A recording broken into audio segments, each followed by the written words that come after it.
Oh, it's been so nice, man. It's a good day. Who we got over here? I don't know, y'all. What time is it? Let me see. Yeah, that's y'all doing that shit.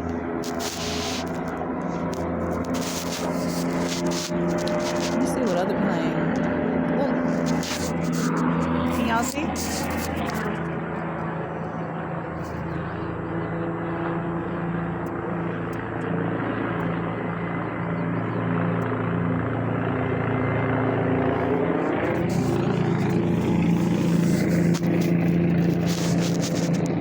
I will not post that. I'm not going to do your people like that.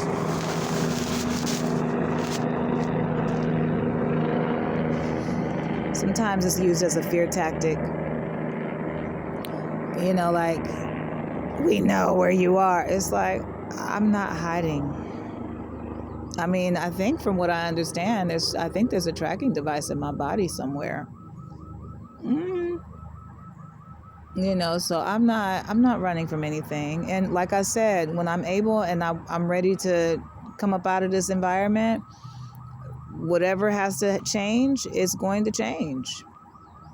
If it means I have to send the car away, then I'll send the car away.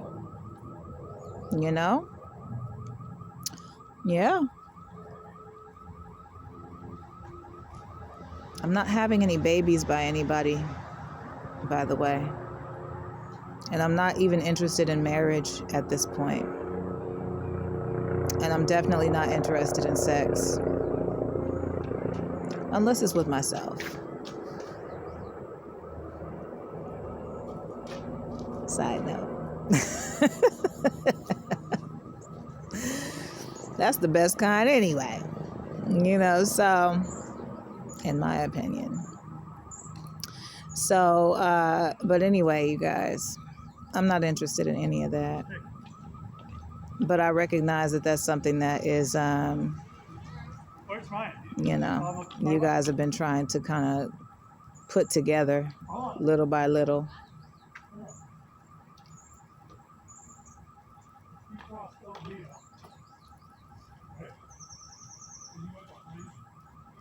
I'm sorry, I'm just watching families go by here and chill out. It's crazy because you know what we be doing?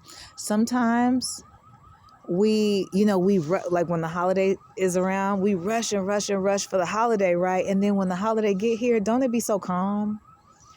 It be like the kids just be playing outside. You don't even feel like you done drove yourself crazy with last minute little shopping and dinner arrangements and placements and this and that. And you don't even realize. You like, wait, I can sit down. The kids outside playing with their toys and stuff like that. You know what I'm saying? Like, it just takes a whole lot of energy to get to a certain point. And then when you get there, it's just kind of like, yo, you could have just like, chill. You could have chilled throughout that whole process. You didn't even have to go through all of that. You know what I'm saying? And sometimes it's like that. They have their teenagers and stuff be passing by here recording me and stuff. I think it's just they need some type of footage. I think I was watching something. I can't remember. It was a long time ago. Oh, my goodness. And it was, I'm sorry, I got quinoa in my tooth.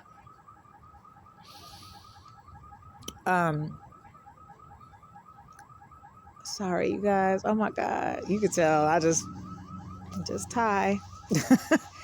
But anyway, so I was watching something I can't remember, and it was kind of like these people were following this man, and everybody was like recording him, like little snippets of what they could get of him, and they were getting paid money to contribute, to, I guess, what would have been like a documentary or something. I can't remember what that damn movie was about. I cannot remember. But I do remember it was like everybody was taking pictures of the man. They were taking video of the man. And they were doing it because they were they were sending the pictures and the video to one person, or a person that was connected to one person, right? And then what was happening was they were putting together a documentary on the man. And I was like, well, why would they do something like that? Like, what was so special about him? I remember that it's an old movie too, y'all.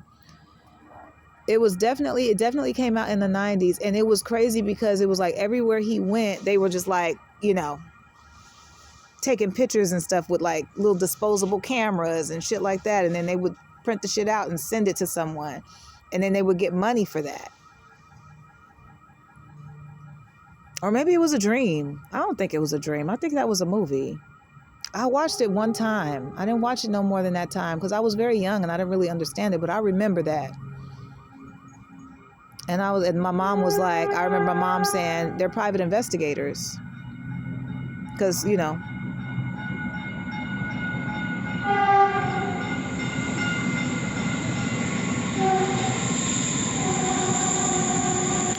she said they're private investigators. They have to take pictures of him so that they can, that's how they make their money. They investigate people for a living. Let me see. It's 2:30.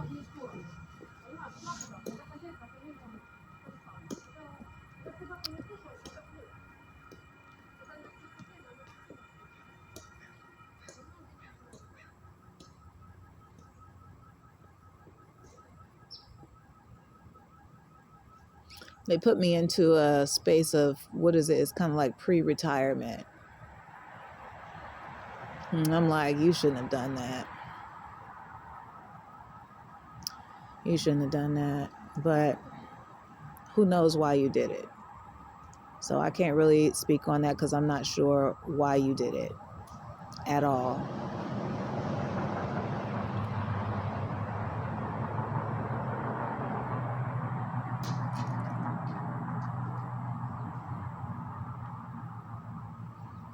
Please don't send anybody else by here. You guys, I don't care. I understand how you guys feel. I know if somebody wants to kill you, I think it's fair to say that person doesn't like you. Stop sending people to reiterate that. I don't need you to reinforce that with me.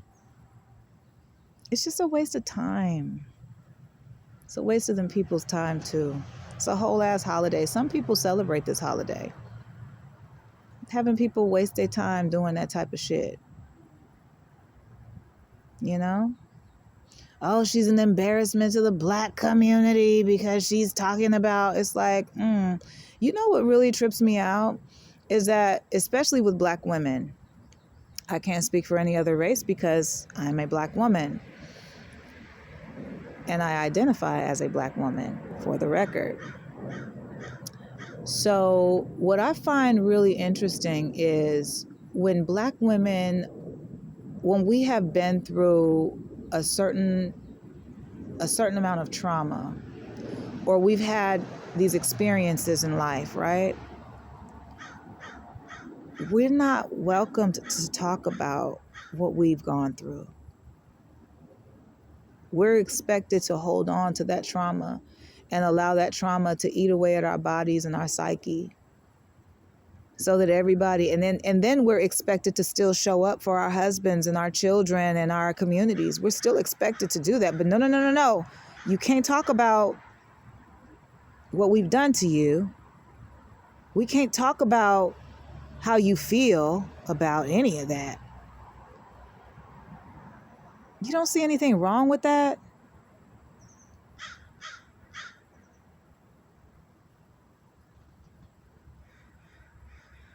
It's like everybody else has a support system, but when a Black woman goes through something, we're expected to be quiet about it and we're expected to not say anything, and we have to bear that.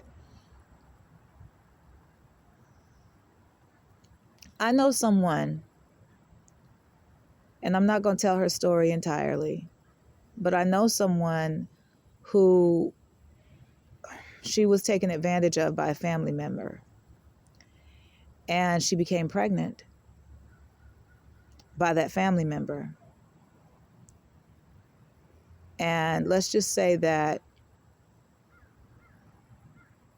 She wasn't allowed to talk about what happened to her. She was just a baby. Barely even able to produce a child. Barely. Very young.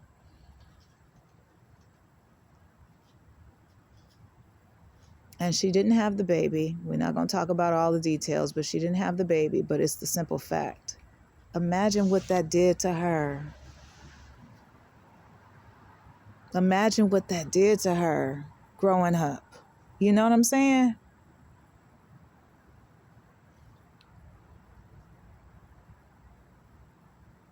I think about her a lot in that capacity. Like, she's one of the strongest people I've ever seen. And up until 2020, she was one of the people that I admired the most in my family.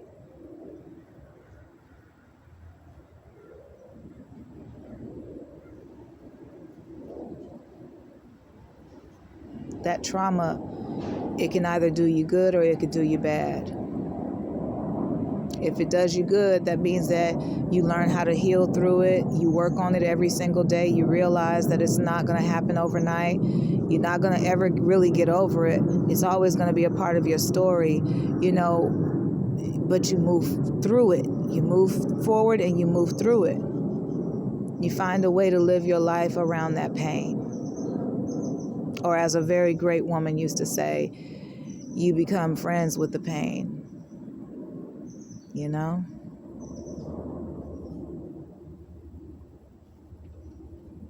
That's the only good part. That's the good part of it. The bad part of it is when you've been so hurt that the only thing that gives you any kind of feeling, because you can't feel anymore. You've been so traumatized and abused and hurt, and people have taken so much, and you just become numb to life in the world, right?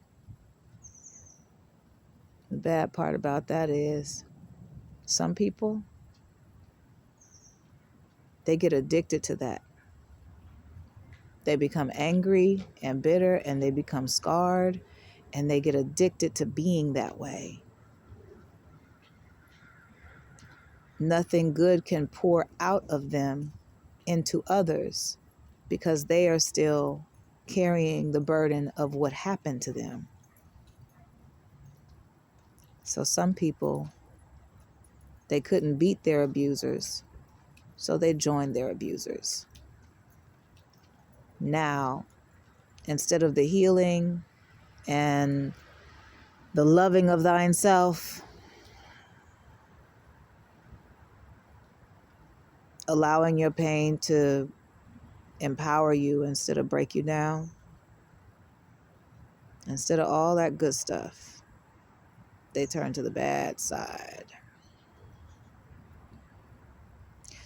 And they decide that they're going to corrupt everybody that comes into their energy. Male, female, it don't matter. Child, adult, elderly person, it don't matter. They become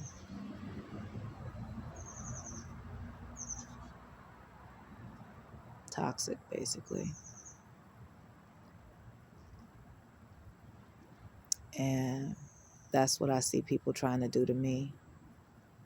And I won't let it happen. And I don't want to see it happen to anybody else either. And I'm not going to contribute to that happening to anybody else. What's happening to me, I'm not contributing to that. And if it means I have to stand on my own and not have a friend in the world, then I'm prepared to stand on that. I was hoping that my life would be easier than my foremothers. I put the work in for me to be positioned better so that I could even help. You know what I'm saying? But unfortunately, I guess I just didn't work hard enough, or maybe I poured too much. I haven't figured that out yet. I'm not sure. But I refuse to let anything that's happened to me tear me down and position me to be the villain in somebody else's story. I don't want that for myself. I don't want that for anybody else. I just want to be able to move past what I'm going through, what I've been through, and what people have put me through, whatever they've contributed to my journey while I'm going through this. Balance will be restored. I'm not worried about that. It'll be restored. Even if it takes some years, I can't really be worried about what somebody else gonna get back for what they did to me. People hear me say this all the time. I can't be worried about what's gonna happen to other people because of what they did to me. I have to move forward.